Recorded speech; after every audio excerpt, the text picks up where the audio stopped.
Current को और voltage को एम्पलीफाई कर रहा है तो पावर सामर्थ्य P is equal to VI होता है, वो पावर को भी एम्पलीफाई करेगा। यही एक अच्छा सा डिफरेंस है ट्रांजिस्टर और ट्रांसफार्मर में। ट्रांसफार्मर जो है वो वोल्टेज और करंट को, ठीक है, हाई से लो, लो से हाई में कन्वर्ट करता है और उसकी दोनों कॉइल में, प्राइमरी और सेकेंडरी दोनों कॉइल में पावर सेम होती है। जबकि आपका ट्रांजिस्टर जो है वो करंट, वोल्टेज और पावर तीनों को एम्पलीफाई कर रहा है। ठीक, तो इसके लिए जो वो करंट को एम्पलीफाई कर रहा है उसको हम लोग बोलेंगे करंट गेन। करंट गेन मतलब धारा लाभ। ठीक, इसको अल्फा से शो करेंगे। अब ये हम किसके लिए बता रहे हैं? ये वाला जो हम आपको सिखा रहे हैं वो कॉमन बेस के लिए समझा रहे हैं। ये जो भी आपके सामने फॉर्मूले आएंगे वो किसके आएंगे? कॉमन बेस के। ठीक, जिसमें इनपुट इनके पास होता है और आउटपुट इनके पास होता है, ध्यान रखना। जब हम आपके पास आएंगे कॉमन इमीटर,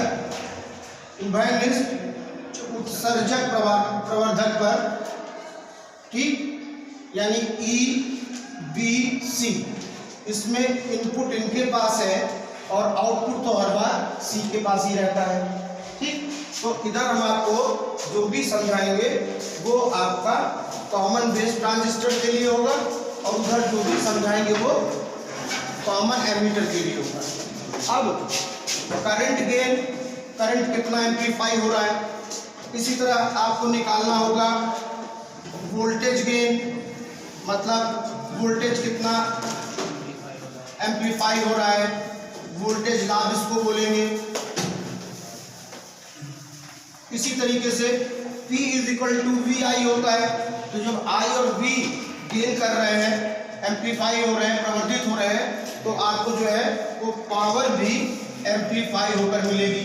इसको आप बोलेंगे पावर गेन, इसको आप बोलेंगे power gain. Is it clear? अब कोई भी गेन, चाहे वो करंट गेन हो, वोल्टेज गेन हो, पावर गेन हो, चाहे वो कॉमन बेस में हो, चाहे वो कॉमन इमीटर में हो, हमेशा अपने आउटपुट और इनपुट का रेशियो होता है। आउटपुट किधर? ऊपर, इनपुट किधर? नीचे। ठीक, कैसे ये गेन बनता है यही सिखा रहे हैं आपको। ठीक, मतलब बिल्कुल सिंपल है आपके लिए, बिल्कुल इसको समझना सिंपल है कि गेन का मतलब आउटपुट अपॉन इनपुट के सिग्नल। ठीक, अब जैसे करंट गेन, यहाँ पर कॉमन बेस में करंट गेन को अल्फा से दिखाते हैं। ठीक है, तो अल्फा क्या होगा? जैसा कि मैंने बताया, input current, output current upon input current. Output किसके पास है करंट में? लिख दीजिए डेल्टा IC। इनपुट किसके पास है? Delta IE।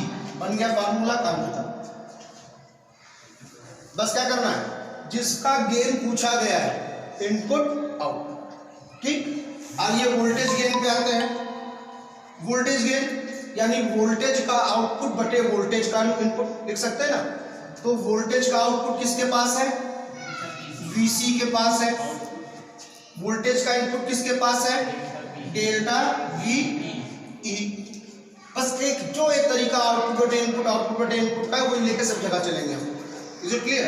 अब देखो, इसमें थोड़ा सा हम लोग और काम बढ़ा सकते हैं, क्योंकि V इज इक्वल टू सबको मालूम होता है IR। V is equal to IR Ohm's law में, यानी इसको हम इनके I और R में तोड़ सकते हैं, ब्रेक कर सकते हैं। तो VC के लिए लिख सकते हैं delta IC into R, output या RC लिख दीजिए। आउटपुट का ही तो R होगा, याद करिए, दोनों में लगाया था इनपुट आउटपुट हम लोगों ने, लोड अपॉन डेल्टा VC को ब्रेक करिए तो इनका क्या होगा? Delta IE R input. क्या हुआ? R input. अच्छा देखो ये क्या मिल रहा है, पहचान लो, तुम्हारे जानने वाला है अल्फा है ना ये, तो इसको हम ये भी लिख सकते हैं अल्फा अल्फा। और ये क्या बन रहा है, ये भी तो आउटपुट इनपुट का अनुपात है, रेशियो है। ठीक, किसका रेशियो है, रेजिस्टेंस के आउटपुट और इनपुट का रेशियो। तो ये रेजिस्टेंस गेन कहलाएगा, प्रतिरोध लाभ कहलाएगा। तो यहां पर क्या लिख सकते हैं, रेजिस्टेंस गेन। ठीक, आया फॉर्मूला समझ में, मतलब हम कहीं कोई दूसरा काम नहीं कर रहे। अब चूंकि कॉमन बेस में आप देख रहे हो कि करंट भी गेन हो रही है और वोल्टेज भी गेन हो रही है, तो चूंकि power P is equal to VI होता है, तो जब ये दोनों गेन कर रहे हैं, एम्पलीफाई कर रहे हैं, तो पावर भी तो गेन करेगा। तो अब पावर गेन निकालते हैं, कॉमन बेस में पावर गेन निकाल रहे हैं। ठीक, तो जाहिर बात है पावर गेन क्या बनेगा, VI, यानी वोल्टेज में गेन और करंट में, ठीक, वोल्टेज लाभ और धारा लाभ। वोल्टेज लाभ कितना था, अल्फा, रेजिस्टेंस में जो भी गेन हो रहा था, लाभ हो रहा था, इनटू आई में क्या है, अल्फा। तो पावर गेन कितना आया, alpha square resistance gain. Any problem, यानी कोई भी गेन क्या है, output upon input, output upon input. Is it clear? Yes sir.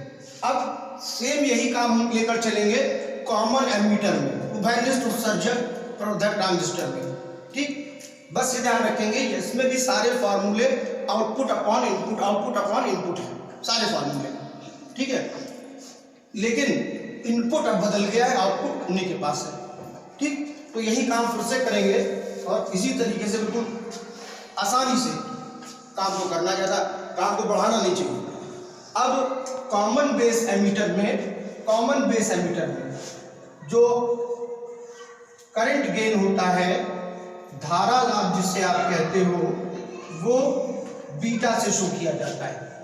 ठीक, तो अब क्या होगा, करंट है तो करंट का आउटपुट अपॉन करंट का इनपुट। करंट का आउटपुट किसके पास है, डेल्टा आई कलेक्टर के पास है, इनपुट किसके पास है, इस कॉन्फ़िगरेशन में इनपुट बेस के पास होता है, तो डेल्टा आई बी।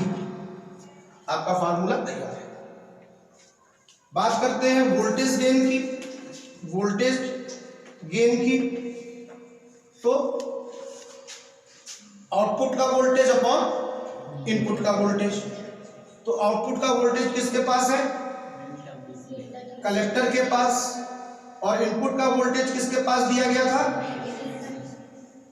बेस को दिया गया था। हो गया। अब V is equal to I R होता है, तो ये वाला प्रोसेस फिर से एक बार उसके लिए कर लेते हैं।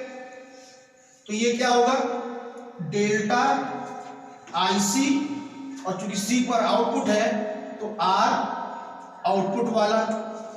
ठीक, यहां पर क्या होगा, डेल्टा आई बी, और B के पास इनपुट है तो R क्या लेंगे, इनपुट वाला। इनपुट में भी देखिए हम लोगों ने रेजिस्टेंस लगाया था, आउटपुट में लोड लगाया था। ठीक, तो अब फिर देखो ये क्या बन गया तुम्हारे पास, बीटा। क्या बन गया, बीटा। Is it clear? और इसको क्या कह सकते हैं, आर आउटपुट इनपुट, ये रेशियो क्या बन गया, रेजिस्टेंस गेन, प्रतिरोध लाभ। तो ये आपका बन गया resistance gain. Is it clear?